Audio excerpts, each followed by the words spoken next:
Tapi ini Iron Man punya saya, bukan punya Saroni ya.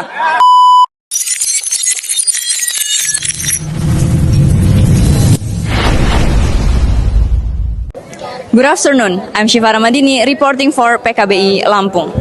I'm currently in front of the thousands of action masses from various elements of society, which on this day, September 1st, 2025, is taking place seruan aksi Aliansi Lampung Melawan.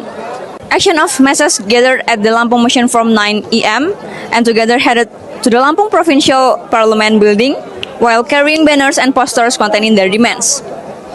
This action was held with 13 main demands, urging the government to immediately pass the asset confiscation law, cutting salaries and allowances of DPR as a form of efficiency, improving the welfare of lecturers and teachers throughout Indonesia, demanding Presiden Prabowo Subianto immediately dismiss problematic ministers, urging the end of concurrent party chairpersons in the executive and legislative branches, demanding the replacement of the National Police Chief, total reform of the National Police, and bringing to justice the perpetrators of Afan Kurniawan's murder, calling for a total revolution, not just reform, evaluating the performance of the Lampung Regional Police, rejecting the RKUHP, which is considered detrimental to the people, rejecting efficiency in the education and health sectors, demanding the state stop using taxes to oppress the people, and urge land release for farmers and agrarian justice.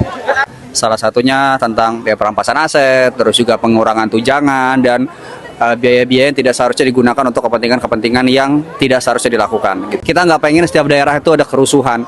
Polisi pengen pulang ketemu keluarganya, mahasiswa pengen pulang ketemu keluarganya. Tapi balik lagi, masyarakat melakukan itu karena udah titik jenuh yang dibentrokin polisi, Brimob.